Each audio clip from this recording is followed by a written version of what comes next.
Olá pessoal, sejam bem-vindos. Aula de número 8, características das fibras musculares. Então agora a gente vai entrar naquela área em que a gente começa a entender o que cada uma das fibras musculares que nós identificamos, né, a classificação delas na aula anterior, como que elas se comportam, como que a gente pode ver as principais informações que elas podem nos trazer. Então iniciando aqui, eu quero só pegar meu laser point, né, passar o primeiro slide.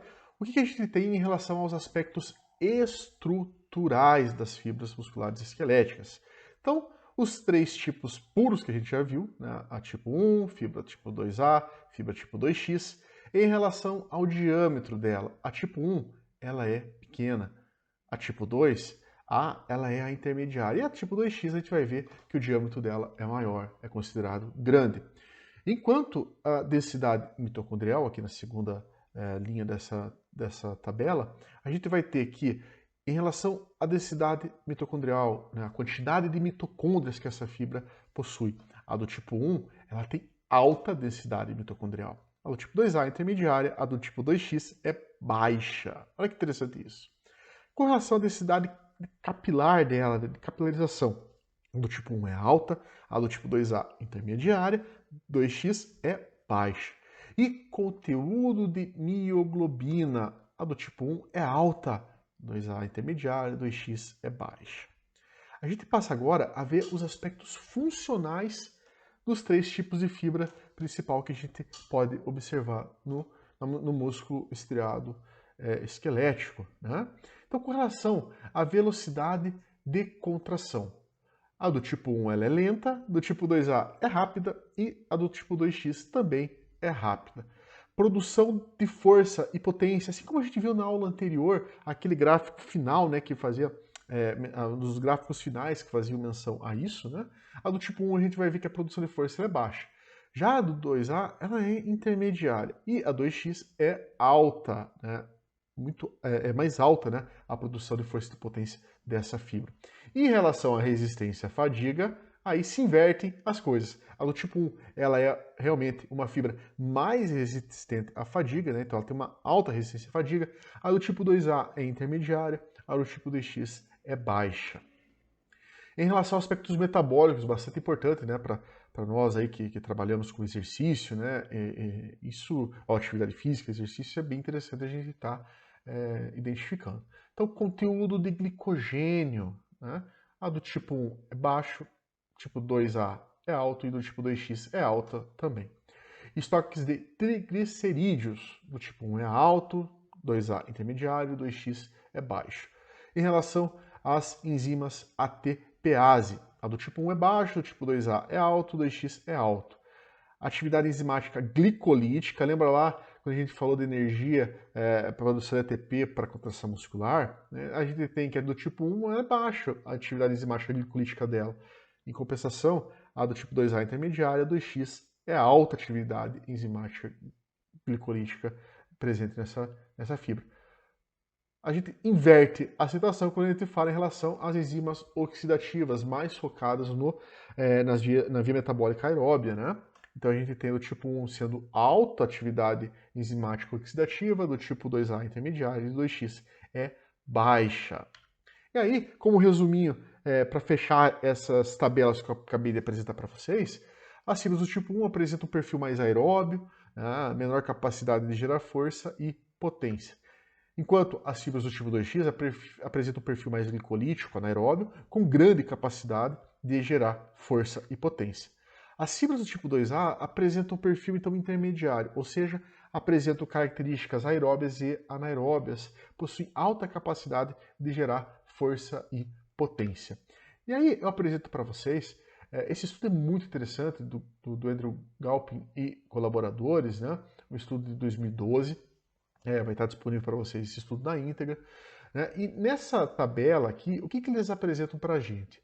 Apresentam as questões relacionadas à enzima citrato sintase. Essas fibras, elas são consideradas, essa enzima citrato sintase, ela está relacionada a fibras consideradas oxidativas. Tá?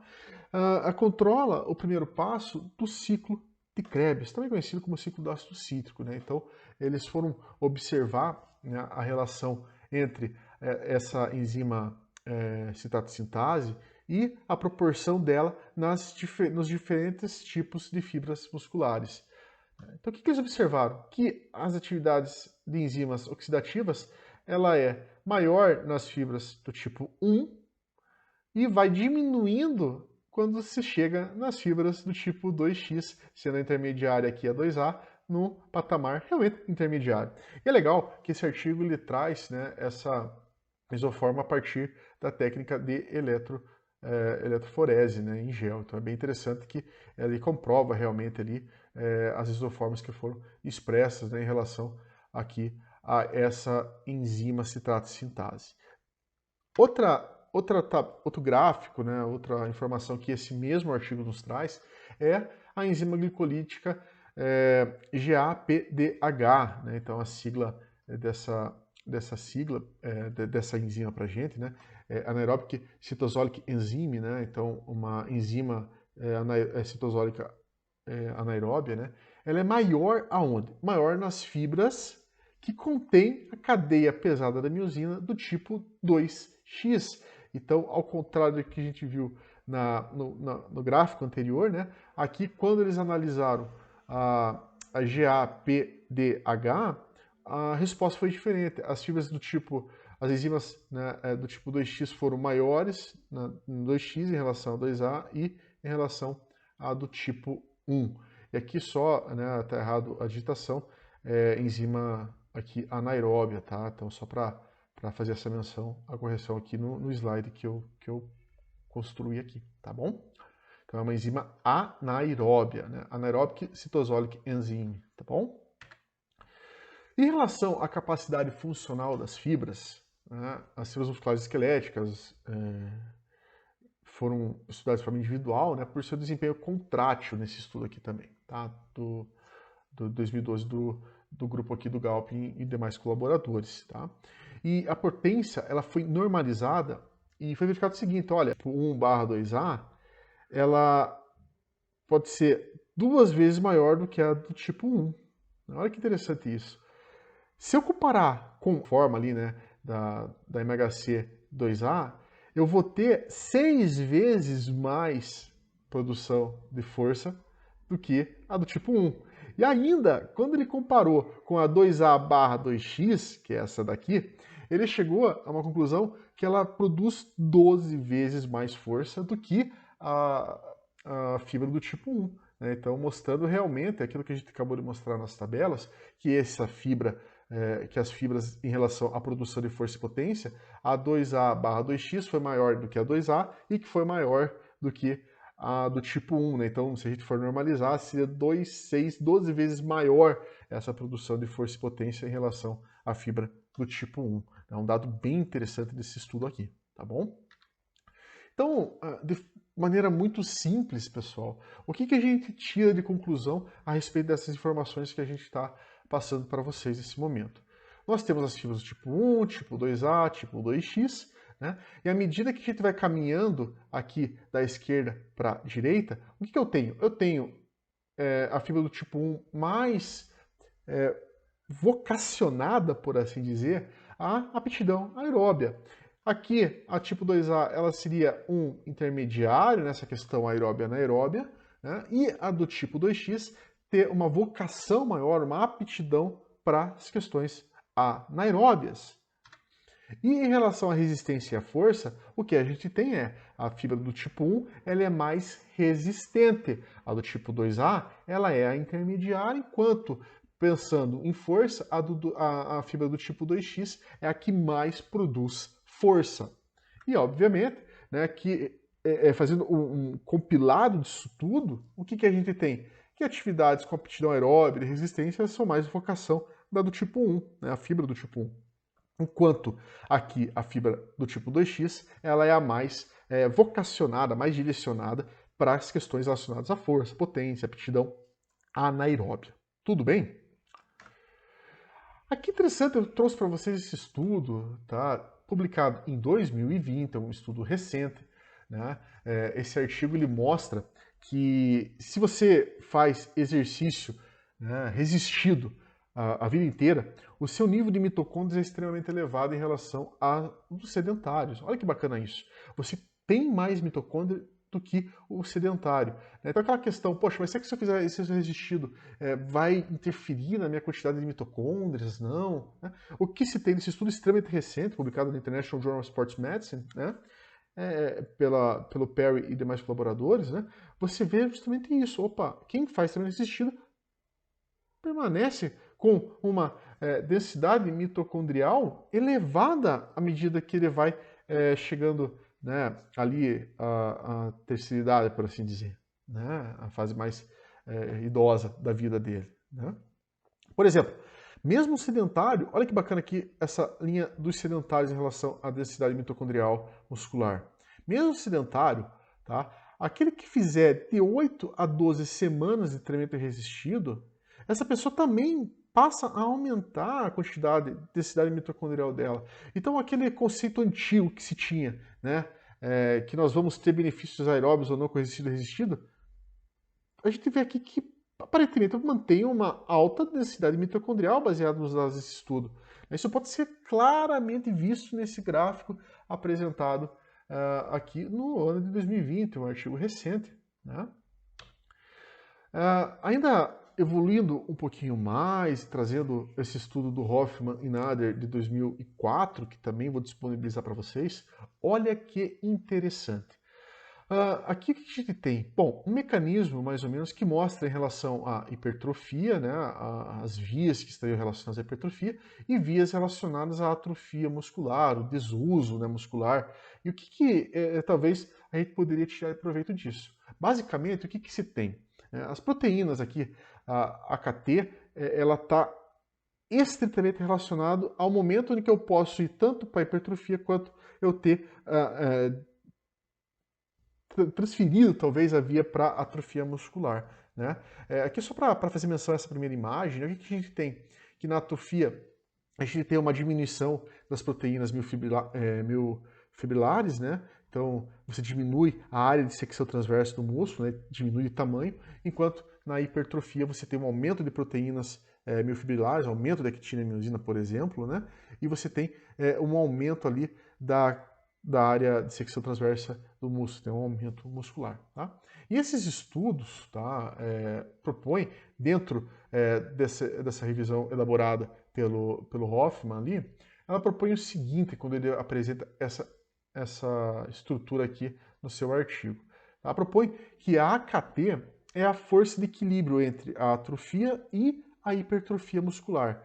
Se eu seguir pela via de mTOR, eu tenho hipertrofia, se eu seguir pela FOXO, né, eu tenho a possibilidade aqui de ter a degradação proteica e gerar atrofia no músculo. A mTOR, né, ela vai propor aqui a síntese proteica, né, a biogênese ribossomal aqui vai aumentar, então, a área de secção transversa desse músculo. Brevemente, né, o IGF-1, né, e outros estímulos anabólicos, eles ativam aqui a PI3K, né, e, consequentemente, vai ativar a AKT. Né. E o que acontece aqui? Então, se a gente for para a via de mTOR, né, através do exercício físico, por exemplo, você promove ali a hipertrofia. Se por acaso, por motivos ali de uma lesão muito séria, períodos longos de mobilidade muscular, né, talvez uma hospitalização, coisa parecida, você pode partir para essa degradação de proteínas e, consequentemente, ter atrofia muscular. Então, esse aqui seria um mecanismo desse trabalho do Hoffman que aborda esse tipo de conteúdo, de informação, tá bom? Efeitos da inatividade muscular, então a gente tem aqui a atrofia muscular, né, diminuição então da área de secção transversa, aqui a imagem do indivíduo com músculo ativo normal, né, e aqui o indivíduo sedentário atrofiado, né, que atrofiou a sua musculatura. Diminuição de síntese proteica, perda rápida de força. Essa imagem aqui é bem interessante, você vê a questão da atrofia muscular, né, então redução do conteúdo proteico das fibras, né, olha aqui, né, você consegue ver a diferença, né, você diminui nessa outra imagem que eu estou mostrando com o laser point para vocês. A redução da área de secção transversa do músculo, então realmente você percebe visualmente a diminuição da massa muscular do indivíduo quando o assunto está relacionado aí à hipertrofia muscular. tá certo? Esse outro estudo aqui, um estudo bastante antigo, né, de 1989, mostrou o seguinte, mas não menos importante, né, do Classen e outros colaboradores, eu também vou passar para vocês esse estudo na íntegra, ele mostra o seguinte, 70 a 80% do volume da fibra é ocupado por miofibrilas. Essa imagem aqui do próprio artigo, tá ok? Ganho em tamanho muscular é devido ao aumento das proteínas contráteis. Então eles afirmaram lá em 89 já que o aumento da hipertrofia muscular seria em decorrência do aumento das proteínas ali, actina, miosina, por exemplo, as proteínas contráteis dentro das miofibrilas. Tudo bem? Em relação às células satélites, é importante a gente falar isso, né? As células satélites aqui que elas são células diferenciadas, né? Aqui está a imagem dela, olha que bacana, célula satélite, o núcleo da célula satélite. Aqui eu tenho a membrana, membrana não, corrigindo, né? Aqui eu tenho a fibra muscular, tá certo? E essas células são diferenciadas, né? Inseridas entre a fibra muscular e a sua membrana basal. São responsáveis pela regeneração das fibras musculares esqueléticas, no caso de mionecrose, tá ok? Essa imagem aqui eu tirei do site aqui Enat-Pat, da Unicamp, né? Então eu achei muito bacana a forma com que eles representam, a partir de microscopia eletrônica, né? As fibras, as células satélites aqui, próximo aqui à fibra muscular, e a teoria aqui de que essas células satélites elas vão reparar, né, regenerar o tecido muscular sempre que necessário. As células satélites é independente da fibra muscular, delimitada pela membrana plasmática própria, que faz interface com o plasmalema da fibra muscular. Então, né, já mostrou essa imagem, né? E aqui está então a membrana plasmática que faz essa delimitação, né, da célula satélite em relação às demais fibras musculares. A membrana basal recobre a fibra muscular e a célula satélite sem interrupção. O núcleo é grande em relação ao citoplasma. Então a gente faz aqui o laser point, apontamento aqui de onde está o núcleo da célula satélite. O núcleo é grande, né, e é rico em organelos, mas não contém proteínas contráteis, actina e miosina. Olha que interessante. E como nós estamos falando das células satélites, nada melhor do que falar da hipertrofia e da reparação tecidual, né, a reparação do tecido muscular. E essa revisão aqui de 2017, a qual eu também vou passar para vocês na íntegra esse artigo, ela mostrou o seguinte, né, tipos de intervenção através de exercício resistido ou exercício de endurance, que foi aplicado e que poderia ativar ou ainda acordar as células satélites. Vamos trabalhar com esse termo para ficar mais palpável para a gente, né? E quando a gente analisa o exercício resistido, tanto o de curta quanto o de longa duração, ambos foram bem interessantes e aumentaram a ativação, né, das células satélites. Enquanto o exercício de endurance, essa ativação não foi tão eficaz quanto no exercício resistido. Tá? Então, aparentemente, o que a gente pode tirar de informação desse estudo de revisão foi que o exercício de endurance não provocou aquele estresse mecânico ou estresse metabólico necessário na fibra para ativar bem as células satélites. Esse foi um estudo muito interessante acerca aí das contribuições, né, para hipertrofia e reparação tecidual. Eu vou passar para vocês na íntegra esse trabalho também, tá bom? Conduzindo aqui quase que para o final dessa nossa aula, a gente tem a ação das células satélites. Então, o que é que acontece? Né? Como que a gente pode entender a atuação da célula satélite na fibra muscular? Né? Então, as células satélites, em resposta a um estresse muscular, elas começam a se proliferar. Olha aqui o termo, né? Então, elas vão se espalhando, ok? E depois, nós temos um fenômeno aqui chamado de migração, ou ainda adesão, fusão, ou seja, elas vão se aproximar umas das outras e se fundir. É lógico que a gente tem algumas controvérsias, o pessoal debate bastante esse assunto, mas eu optei para seguir essa linha de raciocínio aqui na nossa aula. E por fim, né, as células satélites começam a reparar as fibras existentes até o seu reparo total. Tranquilo, pessoal? Então aqui mais uma imagem que tenta demonstrar, né, da mesma forma, esse processo que eu acabei de descrever para vocês. Pois bem, então a gente chega agora ao final dessa nossa aula de número 8. Eu apresentei para vocês as características das fibras musculares. Agradeço demais a atenção de todos e até a próxima aula.